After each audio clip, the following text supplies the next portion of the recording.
crack into it. So, Tana Koto, welcome everyone to NZARM's second webinar as part of the Capability Project. So this is going to be a series of webinars that we're doing throughout the next year, looking at ways that we can help to inform people and engage people in some of the aspects of resource management, and to give people ideas and also give them contacts of people who we can go to learn more. So very privileged for this webinar to have Kerry Hudson and Enrique Perez from Gisborne Regional Council, who are going to give us a presentation on hill country erosion.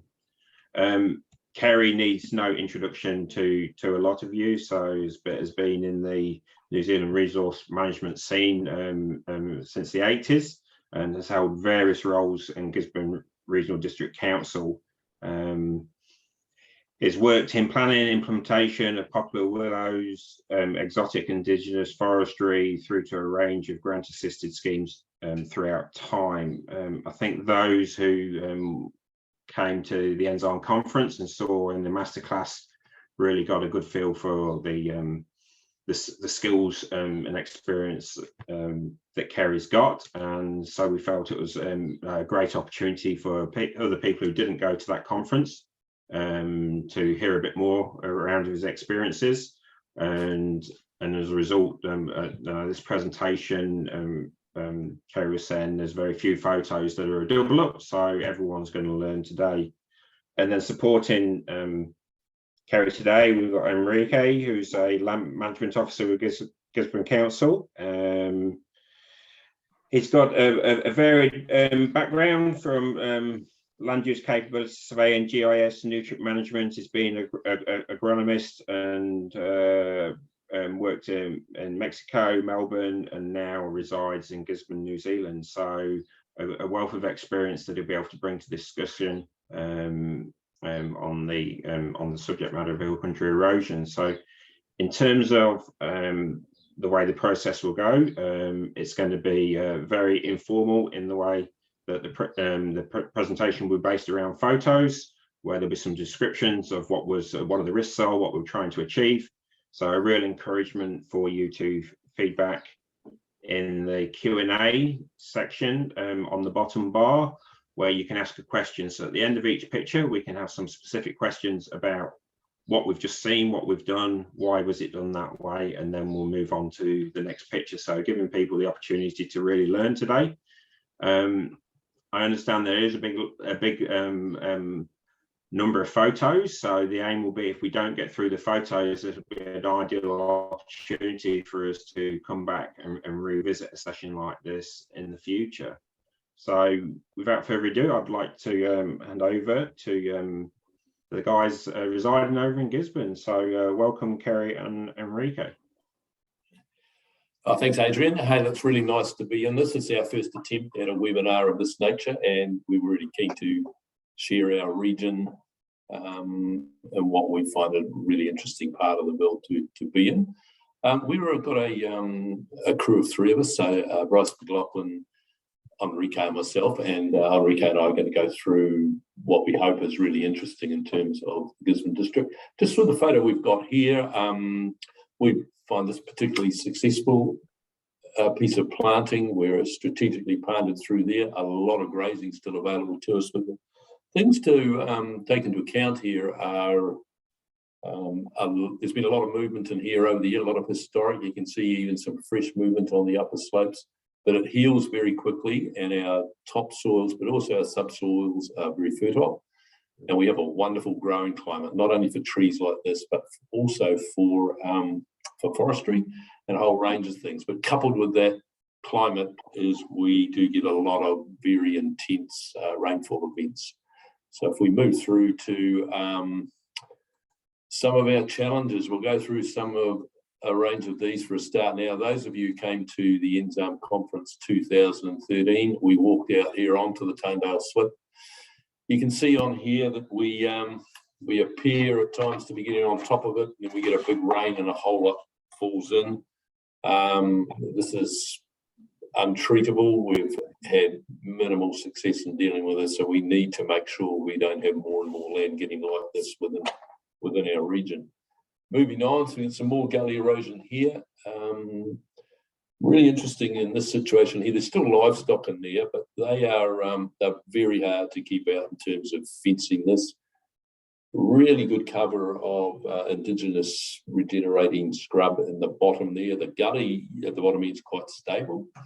We still have these slopes in the background that are that we have quite a bit of gullying on. But in the time I've been here, in the 40 years or so that I've known this piece of land, the regrowth and the top end of it has been pretty incredible, and we're starting to get regrowth in the middle on some of that really eroding ground as well. And over time, this may well close up more, but that raw material there is very hard to get anything growing on. Kerry, just a question. So with that picture for an example where it's really severe, what are the discussions you're having with a landowner as to how we're going to help protect that? Because they'll potentially see no value in it at all of doing anything, but obviously there's a value in terms of erosion control. So what are the discussions that are going on to get someone engaged to help you to help the environment? Yeah, well, the landowners here, so this is leased land where the leasee is got fairly light stocking rates on most of this, and they're quite happy to sacrifice what we've got there. If we could close it all up, we may get a quicker result, but we're finding the animals are not going out onto that at all, and they're grazing the area around it, and we're quite happy to just let this process go on. Yeah. Cool. So this is another area. So this is bentonitic clay, which is really difficult to deal with because in the summer months it's rock hard, and in the winter it goes very anaerobic and not much oxygen in the soil, so very hard to get anything grown on there. And what we're finding is it is indigenous species that are coming back on it. We do get pampas as well, but quite difficult to get anything to grow on that bentonitic material there. That's a specific problem we have, and yeah, we've struggled to get on top of it. So just on that, what have you tried, Kerry, to control that?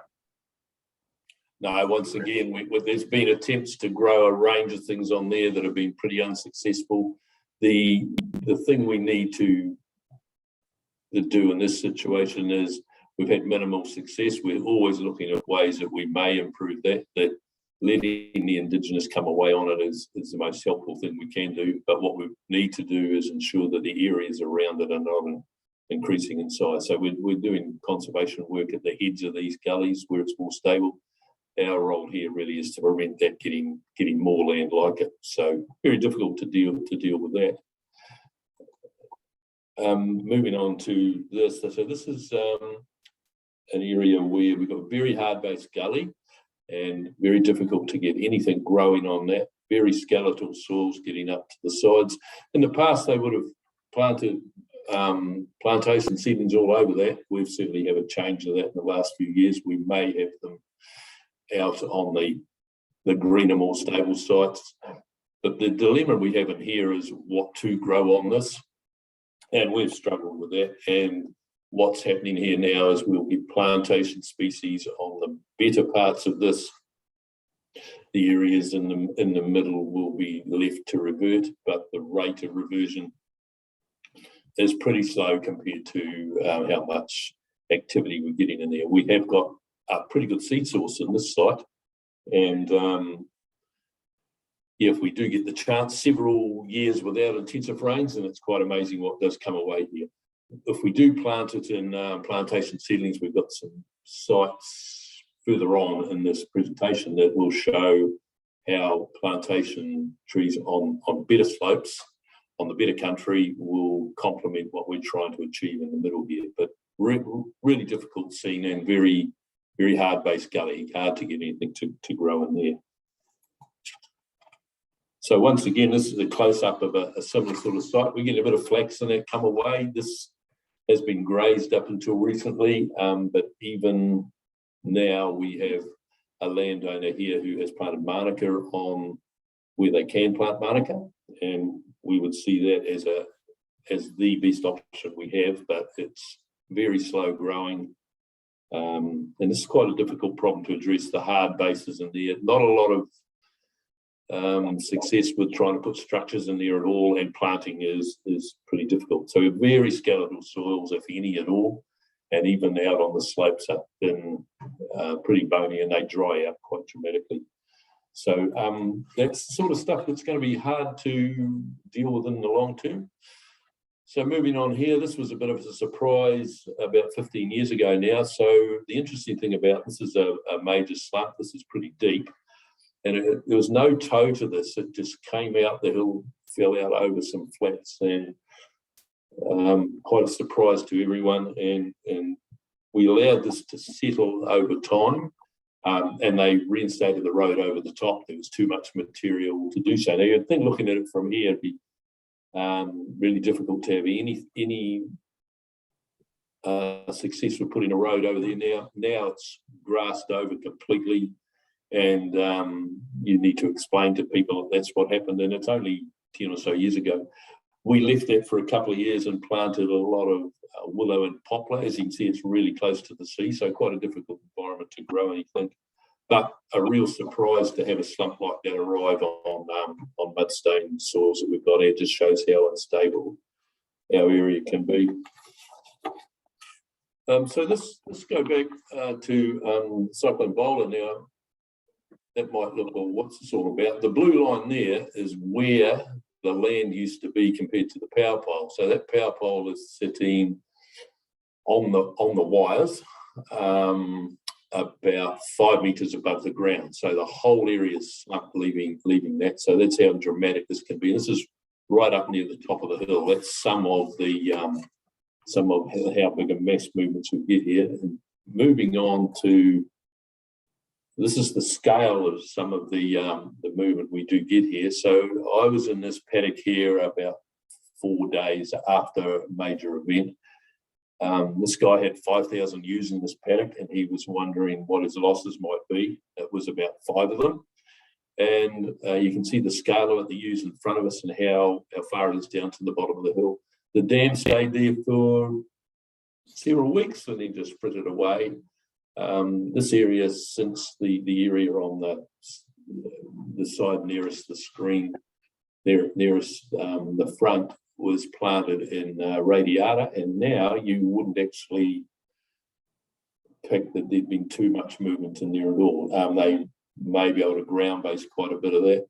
Ideally now we'd perhaps look at some alternative to that on there, and certainly the piece in the background on the other side of that we allowed to revert at the time, and that's been quite a good outcome. But that was a whole paddock moved, and unfortunately the time you had all the stock in there, they had minimal loss of animals in it.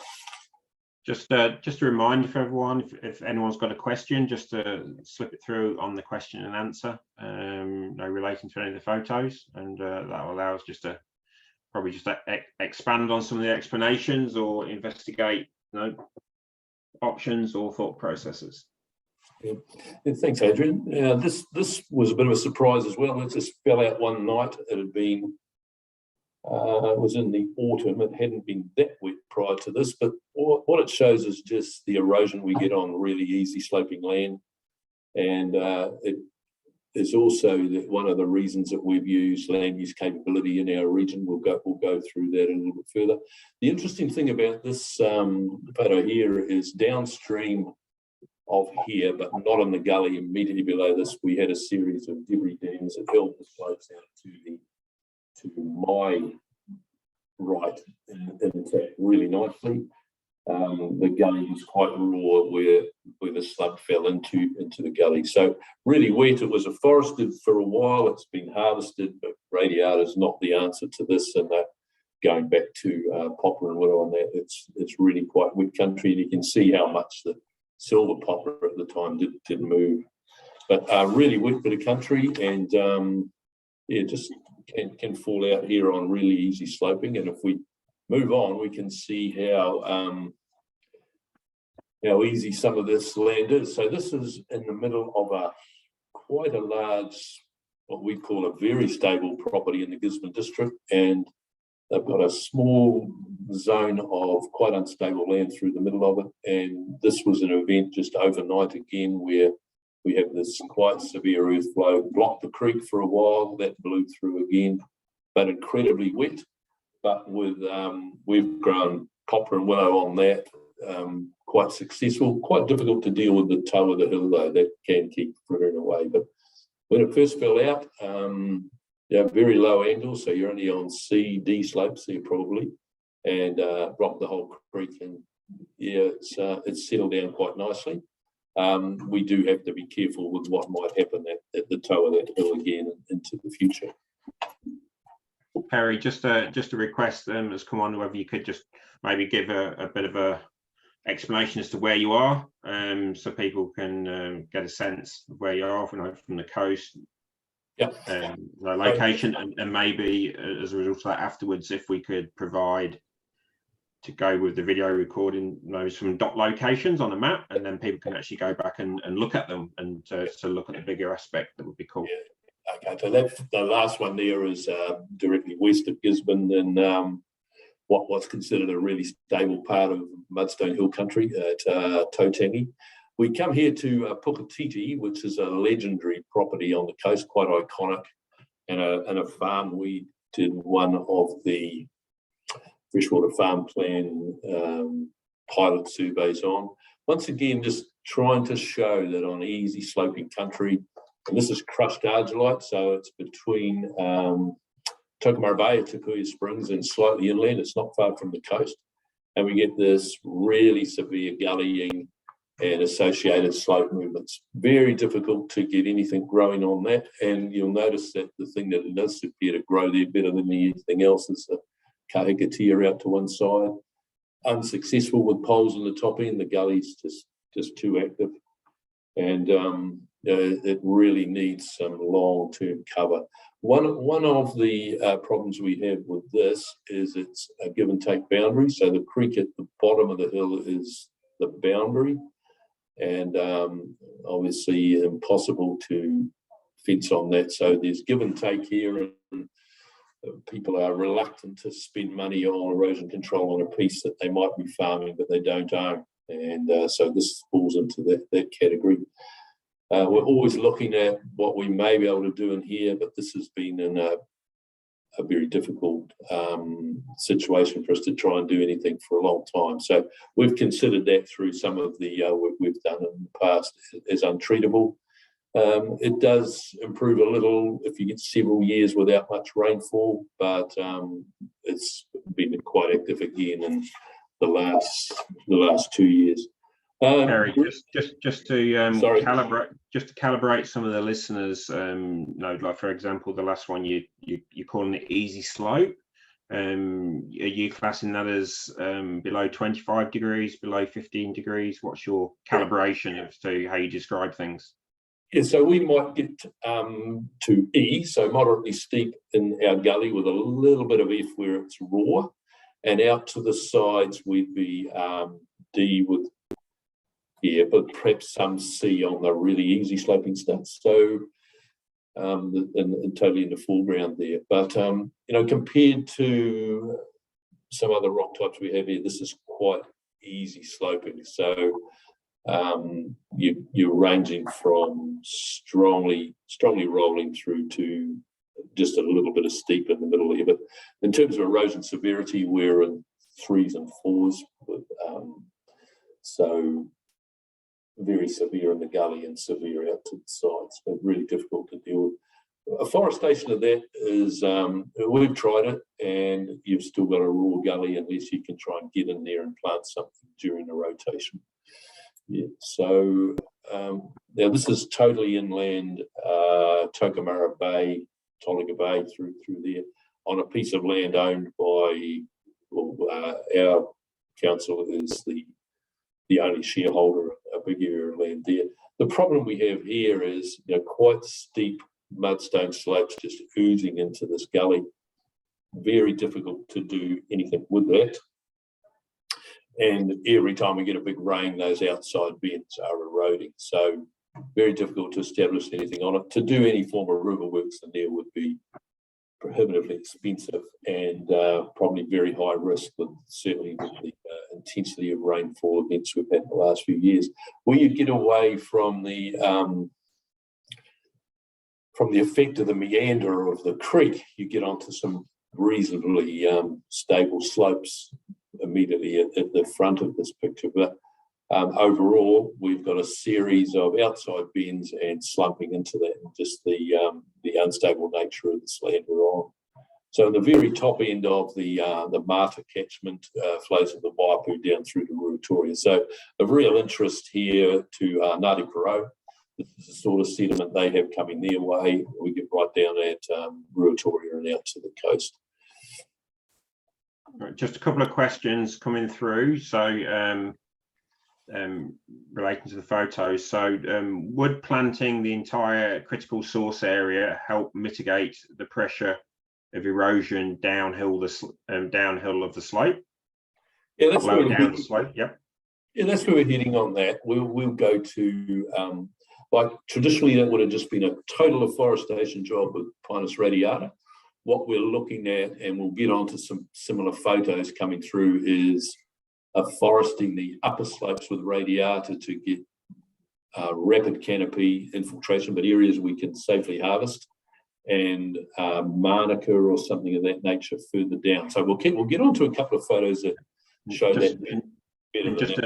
Just another question is, in the crushed argillite gully where poles were falling due to activeness of the gully, have you tried mass planting popular ones or rooted cuttings and using temporary fencing to exclude stock?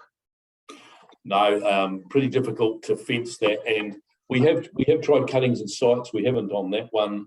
We've had limited success, and just what we've had in the district since about the millennium is afforestation schemes that have moved us, whether we like it or not, right away from doing poplar and willow of that nature. So we would quite like to be involved in it, but our resources being involved in afforestation and the funding opportunities to doing poplar, willow and those sites have been non-existent. It's been radiata is what you can do there. And so we have fallen off the pace in that, but it's certainly something we'd like to get back to. What might work in that, and we'll go through it again further in, is afforestation of the upper slopes, and when those trees 10, 15 years old coming in with a whole lot of poplar and willow stakes at that time. That's probably the best opportunity we've got. The funding hasn't allowed that up in recent times. So moving on to here, this is from Mangatū. So this goes way back, and at the time, the creek here was a matter of just a few meters wide. So we've got all this erosion in the headwaters of this catchment, and as a result, in the 1960s, they planted all the upper slopes in here as the first conservation forest in our district. But that was the sort of deposition we were getting in the this is in the top end of the Mangatū. So in the general vicinity of the Tāndale Slip, we went during the 2013 NZARM conference here. And this happened quite quickly, like that fence, all of a sudden you've got all this material around it. We'll get onto some sites, probably called Pāki Raw further on, where we've got some aerial views that show a very similar type thing. Really difficult to do. That's extreme, and the aerial photography over time shows we've gone from very narrow creeks to these big, wide, always like braided riverbeds in there. And that material is pretty active, and once you get that sort of build up like that, the next episode of erosion you get is that the flow hugs the bank, and you're losing the slope because the toe of the hill, which was several meters up the hill earlier on, or perhaps 20 or 30 meters, is being attacked by the flow coming down the hill. So that's Mangatū. That's some of the very worst deposition we've got in the district. We move on to this is within the flood control scheme, right back 1982. So that's where all our sediment gets to, and you can see that's a vineyard, well, it was a vineyard, and up to 1 metre of sediment in there, and pretty devastating. That's highly fertile material if you can do something with it over time. So that's now back in pasture, and but it's within the flood control scheme, and so it's regularly covered in water and more deposition coming through from the river system. So this is at the middle reaches of the Waipai River that comes through to Poverty Bay Flats near Gisborne, and I've seen sediment in there like that on 2 or 3 occasions in the time I've been there. So we'll move away from the horror stuff and to some of our successes. Now, this is a photo Bryce took a little while ago at a property called Kerry, which is one of 2 soil conservation reserves that we administer in the Gisborne district. It's behind Whangarā. And you'll notice the Waratah standard in the lower left. That's the remains of an old debris dam in there. So these poplars have done particularly well. Don't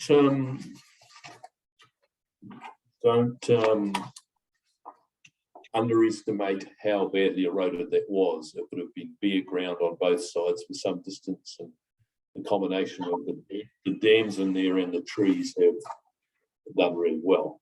So we would consider that pretty successful, and certainly a move in the right direction.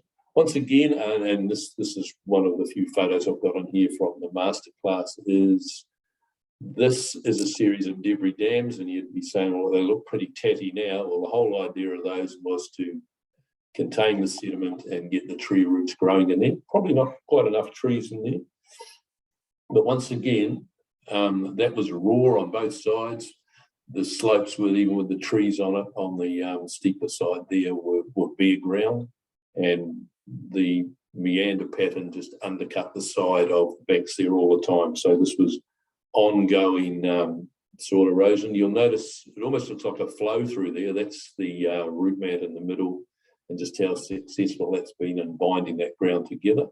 So trees on their own didn't do the trick in here, and we'll show some more shots of that a bit further on. Longer term again, so this was a badly eroded site. You can hardly see any of the dams in there now, just occasional piece of wood and the face on one just amongst the trees there. So that would have been bare on both sides, no grass, and the trees have taken over that. They wouldn't have survived there without the dams being in place. So we captured the sediment, grown the trees within that, and the tree roots have now taken over and stabilised that area. The same here again. This was a really active gully. Now, those of you who came through, and we did a couple of days up to the Tarndale Slip about 8 to 10 years ago, we went into this gully here. Yeah, and we can't underestimate just how active this was. It was bare ground on both sides, and every time it rained, we had the banks in here eroded. So we've fixed the creek, and once again you'll see the root mat in there is holding that thing together quite nicely. So while a couple of dams that you can see are looking pretty worse for wear, the roots are holding that ground there really nicely. Really needs a little bit of maintenance now to replace some of those older willows. They would be getting on towards 60 or 70 years old, some of those. Our maintenance hasn't been great in these sites, but that's what we would need to carry on with. But grazing stock never left the site. Really difficult to fence it out and do anything else other than what we've done here. So we would see that as particularly successful over time. Those of you who are here in 2013 at NZARM, we went up to Tukumara Bay to Graham Williams' place, Mangaroa. This photo is the beginning of the summer. It was a particularly hot day we were here, so his family were real enthusiasts in planting poles throughout these properties. This is quite badly eroded land in here, and those poles are doing the trick. They've sewn it up quite nicely. The next step they took, they weren't for a start, was they have allowed the indigenous scrub, particularly manuka, regenerate on the active parts of this. A lot of the cattle on this property are in that paddock on the day we were there, so they're getting shelter from the whole thing. Mudstone with gullies through it, but those trees have tightened it up like a drum. It's really cool. That guy has used a lot of the trees on the upper slopes as stock feed in the autumn. This is an area within about 10 k's of the coast, so renowned for drying out in the summer months. And he got a lot of cattle through on poplar cut from these trees over time. So that is once again quite successful. Not a great place to put entirely into pine trees because there's not a lot of leading ridges on there anywhere to form roads on. You might ground base a bit of that, but it didn't lend itself for forestry at all. I suspect if they hadn't done all this planting on here that our erosion would have been right out of hand on this. So quite successful for what we have been able to achieve in this district. Once again, we've in a site here where the guy's standing there, we've used a series of waratahs and lay out a whole lot of poplar, manuka and willow in behind that, and then we've dumped all those waratahs down tight and captured a whole lot of sediment in there. Now, up until then, it was too steep where the guy in the orange is standing to plant trees alone. So those trees there are only a few months old at the time. The waratahs have been punched right into the ground, and that now has closed right over. On the left-hand side, we would have had that bare ground and the meander pattern of the creek cutting into that on a continuous basis every time it rained. What we do need to be careful here is we don't alter the course of the stream so much that we are impacting on the other side. So I think we've got this fairly right over time, and not too far down the track from here, we'll have grass all over that bank and the trees really take over from here. So no effect on the creek itself. We don't go right across it, and this is something we've developed here over time. Works really well. Manuka scrub is absolutely ideal to capture sediment in. So we've captured the sediment, and we're getting a lot better stability in terms of where we are in that creek than we've had in the past, and done quite cheaply. This is a site, Rangatira Station, so north of Gisborne. It's on the Waipoa, and we visited this site with NZARM just a few years ago when we had a combined field trip with Northern Hawke's Bay. So this was very severe earth flow and slumping into the Waipoa River and incredibly wet. Guys used to bowl horses on this in the winter months.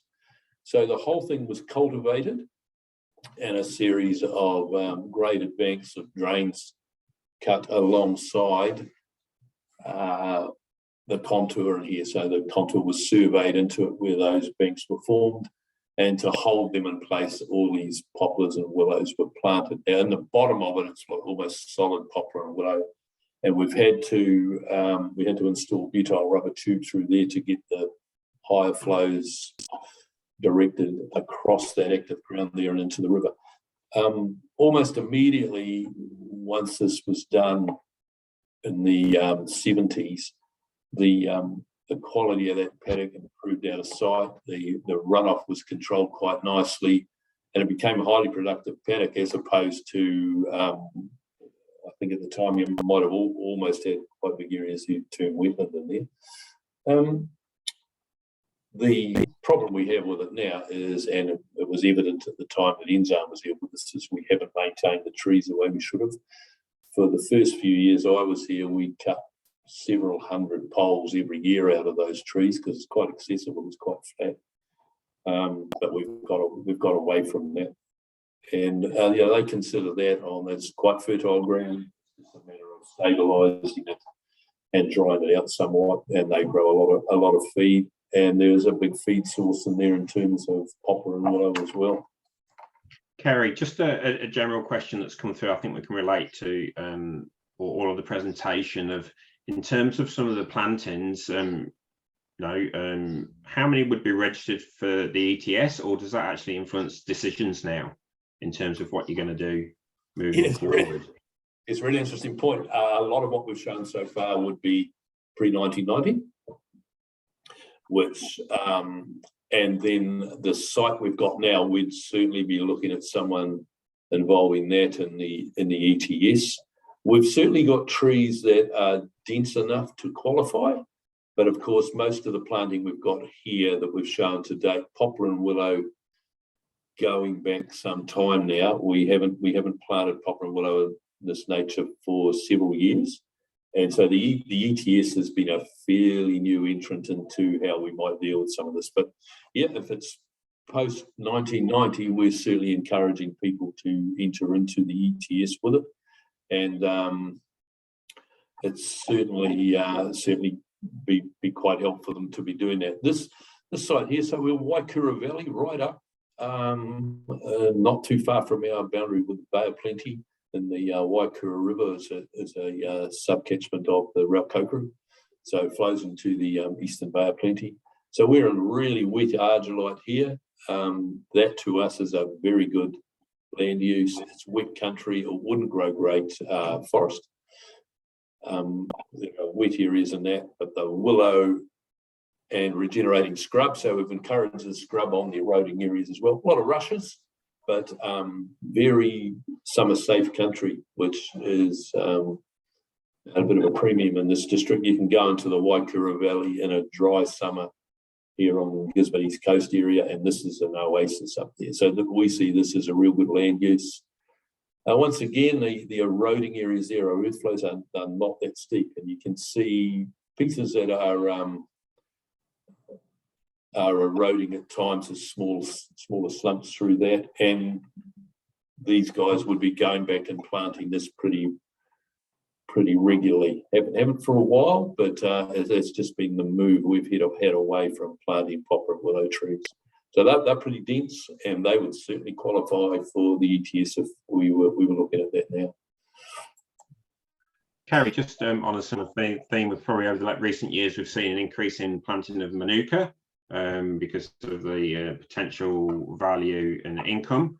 But in terms of manuka for erosion control, the question was around, is the root system strong enough to provide movement control for mass movement of soil? Yes, I don't know that it is that great, but it is. We had people were clearing manuka for 100 years here, and now we have people planting it. I don't know that the root system is that great, but it is a plant that will grow in quite wet conditions, far wetter than I think we ever anticipated. And so if we're getting that on some of this country, that's as good a cover as we'll get. And providing we can get through some of these big rainfall events, it is working quite nicely. There's been a minimal amount of it planted, but it is a species that we're certainly promoting on some of the erosion-prone areas here. Probably show a bit further on, probably in tandem with plantation forests on areas that we can harvest. So this is Waipiro Bay. Waipiro is renowned for soil erosion into the ocean between Te Puhi Springs and Ruatoria. Now, this we call successful, other than it was solid manuka and it was clear to plant this plantation forest. But the thing we're pleased with is we've saved some very big riparians. The slope here is easy enough that we ground base most of that into the future. Now, the guy at Ngāti Porou Whānui Forest who we sorted through this with was in total agreement with us about the width of the riparian areas and how we would deal with this. We will see very few problems from this if they ground base most of that. We're not going to see a lot of slash out of here, and the riparian will be really nicely dealt with. The issue here is you don't get a paddock here and plant from scratch the radiata where it is there and the manuka in the gully. This was manuka, but the areas that in radiata were cleared. So the riparian area was already there. I don't know that there is no interest in recent times to clear land like this for plantation forestry, just too expensive, and we wouldn't be looking that fondly on it either. But at the time, there was government funding available to do this, but we feel as if that was a particularly good outcome. And just like the next one, this here is Tokamara Bay. So it's been harvested since we took this photo. We planted all the poplar and willow in there prior to the radiata, and really questioned why there was radiata planted there at all, but that's where it went, and there was funding available to do it. So the radiata was planted, it's been harvested, and where the E is on the word outcome, there's a floodgate through there that has survived all the storms since we harvested this area. So the poplar and willow have totally stitched up the gullies in here, and the slopes have been harvested. It's a very successful outcome, but once again, the poplar and the willow was there prior to the radiata being planted. It's very difficult to plant a plantation forest and get poplar and willow established at the same time. So that was a success story. I know now that if we'd replanted that, we would have wanted some bigger buffer areas for the radiata, so make some of the one or two of those gullies bigger again. One or two of the areas of poplar and willow that hasn't been replanted, and it's the poplar and the willow has sufficed quite nicely to keep it stable, but really successful. But the poplars and the willows were planted prior to the radiata, so the concept of planting them at the same time has not been anywhere near as successful as that poplar and willow being planted prior to the forest. So this is right at the top of the Cape. We're inland from Te Araroa on what's called the Whakiangiangi. And now this area here, there was a lot of controversy about anyone clearing any of this. Our plan at the time did allow this. It was based on soil erosion and not biodiversity values at that time. As you can see, the regrowth there is really a wide range of species and a lot of diversity in it. The area where the word harvesting is, that area of pine trees there was basically clear ground predominantly. There was some scrub clearance out where the word affects and unlikely are. Those areas were cleared, and there's smaller material cleared in the rest of it. But overall, we have got a very good outcome there, where we've got quite stable gullies now with permanent vegetation around them. We've still got some slips into it in places. The radiata there is not going to be pulled across creeks. Those riparian buffers are too thick for that. So a pretty good outcome, and some of that will be ground based as well. So overall, that's we feel now that's quite successful. Nice wide riparian buffers, but you've got to question clearing scrub on that in the first place. And it's in an area of year-round rainfall. It's almost like a rainforest in there. So pretty interesting to have plantation forests like that. The other aspect of this is about 170 kilometres back to Gisborne. So it's got to be really profitable to anyone to be looking at doing that. And I don't know that too many people get involved in the amount of clearance that went on there now. It's they may be planting into pasture, but they wouldn't be going to that extent at this time. Kerry, just a question on the previous slide that's come through from John is, did you find there that the radiata eventually did shade out the mature poplars and willows that were in the gullies already established? No, but only because it's had one rotation and harvested. So no, they didn't too much, but we have got big spindly trees there. What it really needs is the poplar and willow near to be rejuvenated and to be topped. So they're quite tall and spindly, but yeah, that philosophy of them getting shaded out, it certainly happens, particularly if you try to plant poplar and willow and gullies at the same time as establishing pine trees. The pine trees will really take off, but I think that site there is probably pretty safe, even if it had been replanted radiata. But if you try to plant that all at once, you do lose the willows through shading. And we're finding where there are willows in places, we're requiring bigger setbacks in forests to make sure that they are not shaded out. There's a far better feeling about that amongst the forest industry here too, that down in some of those eroded gullies, they're not getting the trees they want in terms of quality, and are far better to have it protected with long-term vegetation. So moving on from here, this is, to me, is a highly successful outcome. So this property here, with the next two photos, will show some aerial views of this. So a former workmate of mine, he said, well, we're not going to plant the gully areas, we're going to let them revert, and the steeper piece towards the back. So they allowed all that to revert. They've then planted radiata on the better country here. That country is quite accessible in terms of roading.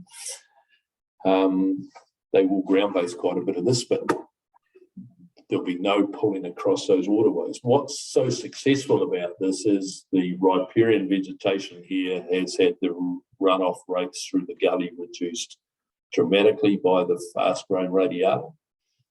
So the stability in air is improved, but those areas in the indigenous and the long-term indigenous protect the slopes that are in a plantation species. So they've complemented each other really nicely. And as that indigenous grows there, we are getting a situation where the harvesting on the radiata can be very successful, and the land's quite stable where those trees are, and the quality of those trees significantly better, as opposed to if the whole lot had been planted and you still have slips and gulling occurring in the middle. So really good outcome here, and we anticipate the harvest on that can be done really safely. And if we move on from this, we get into actually I need to go a bit further on. So now those have been the successes. Here's some stuff that's not so successful, and this was incredibly expensive. This is the base of the Tarndale Slip right back in the 50s. And they went to a lot of trouble to put all this in, and it did it very well. And you can see how much growth there is on those poplar trees. So they did survive for quite a while, but there is no evidence at all of this being in place now. So a lot of trouble. There's a lot of cable and a lot of breastwork gone into that. The 5 rows of material, and initially it looked quite promising. And in a couple of big rains, it was really knocked around. And then, you can't find evidence of it at all now. So these are some of the things that haven't worked for us, but this area was afforested. If you go back to the Forest Service days, they would have got in here and blanked that on several occasions. So it's say years 2, 4, 6, 8 into the rotation, they would have come back and planted that.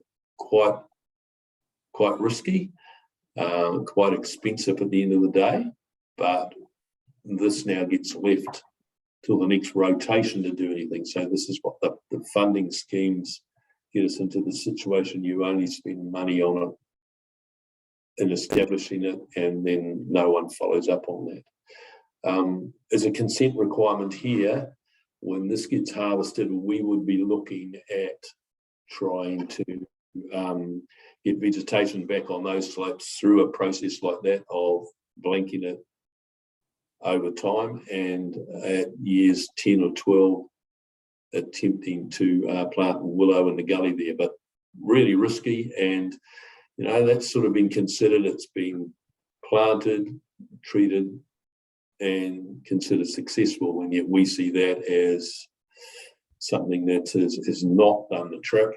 and quite bad argillite soils once again right up in the Waikura Valley, so inland from the Raukokiri River in the Waikura Valley, and quite expensive to do anything with that into the future. Once again, so this is Ahungia Station. So Ahungia is sort of a kind of property inland from Tupuia Springs, and this is down onto the Mata River. And this is forestry interests bought this, and the afforestation on the tops has been fine, but we have a couple of Class 8 gullies in here that are still really difficult to deal with. We have had no answer of how to deal with that over time. Perhaps the setbacks on here should be further than they are, because we do get trees toppling into it. The top end of this has stabilised quite well, but we still have the problem of these gullies, and they're very severe or even extreme. And you can see the movement on the lighter green ones there in both of the shots. It's the same trees that they are moving, and some of those trees are dying. So how we would deal with this now, if this was a farm and someone came along to afforest it, the setbacks would be significantly more, but also the what you do in those gullies, they are incredibly hard and incredibly active on the sides. So it's still a real dilemma of how we deal with this, and yet the forestry schemes that have come along have seen that this is the way to deal with it. We're not so convinced that that's where we should be going. So if we move along from there, well, this is a similar thing, an aerial shot on the top end of the Waitahia. So Waitahia sort of hugs in under the Raukuma Ranges. Really high rainfall here. This is crushed growwacki and forested. Now, and it does go right to the ridge. The track around the top is at the ridge. But we still have this active gully, and would be really expensive to do anything with it, but there needs to be some form of blanking it, or willow in the bottom end, something of that nature. But when someone comes to harvest this, we've still got the gully problem we had at the start. So yeah, it's been afforested, and it probably has slowed the gully down, but harvest time we will have some issues with that, and we could have some issues with slash as well getting into the main Waitahia. Really difficult to deal with, and you can see that some of the indigenous that's growing in the lower bottom part of that photo has done quite well, but it's on reasonably stable land compared to the gully itself. What we need to ensure here is we are planting other gullies in here prior to them getting to anywhere near the extent of this really high rainfall area. So some real issues in terms of the runoff rates coming out of here. So we've perhaps transferred the problem. We have a gully situation under pasture, and we've afforested the slopes, probably slowed the gully somewhat, but if we harvest this, we could have some real problems. Now, the concept too of leaving sort of a width of trees on each side of that watercourse has been a bit fraught in the past. We have tried that, and invariably they're blown over, and we've just had a bit of a mess in the bottom of the hill as well. But yeah, a problem here that we haven't resolved, and this way of dealing with it hasn't fixed it. So when I first came here, this site here was looked upon as an afforestation site. The landowners planted poles. Looking back on it now, I think this has actually been quite a good option. So how we determine where we're going to plant in our region? So we go through here. That's cool. We've looked here very much at our rock types. So land use capability has been really important for us, because we have erosion on all ranges of slopes. So the geology has been critical here. So in the distance, the very steep part of this photo in indigenous scrub with the occasional slip on it, It's very steep sandstone, and it has grown, reverted into Manuka scrub, very, very low fertility. Coming forward from that, we get onto some easier sloping land where the pine trees are. That's banded mudstones. So not quite as steep, quite a bit more fertile because it's a mudstone papa. But still slip erosion. The fertility not too bad. But the other land with the poplars and willows on it and adjoining it is better mudstones, jointed mudstones, quite thick soil profiles, and responded really nicely to planting the gullies with poplar and willow. High natural fertility and respond well to fertiliser, so pretty productive. So all in the distance, in the span of a matter of a couple of 100 metres here, we go from very steep, low fertility sandstone to reasonably steep banded mudstones and into very high fertility jointed mudstones. So our geology here is as important as our slope, and reflects the erosion, the erosion we're getting. So we've based a lot of our decisions on the land use capability system at a detailed scale that served us really well. So just looking at the Gisborne District. Kerry, we've probably got 2 or 3 minutes left. So if you want to just do the slide that allows you to finish at a good point, and then there's an opportunity maybe for us to do another presentation if we've still got more to come. Yep. Okay, so yeah, we're not that far through this, but we'll just finish this small piece on here. So looking at New Zealand, we're in that these sedimentary rocks out there and the green piece in the top end, all pretty unstable. And the photo out to the right shows our region. So Greywacke is the sort of the darker green there, quite stable. And then as a general rule, we're getting younger sediments from there towards the coast, and less stable until we get right out to the coast. So moving on from there.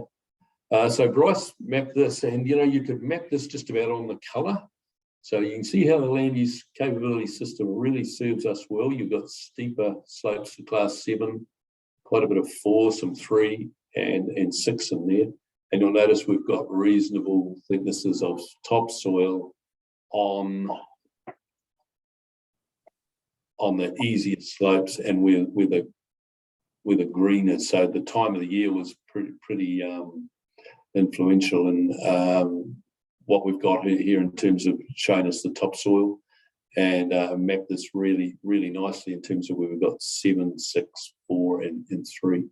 So the big issue we have here is we've got erosion, not so much determined by the slope, but very much determined by our rock type. So if we move on, so this is an iconic property, Puketiti. So this is at Tapuia Springs, and as you can see, we've got the bad class 7s in the middle there.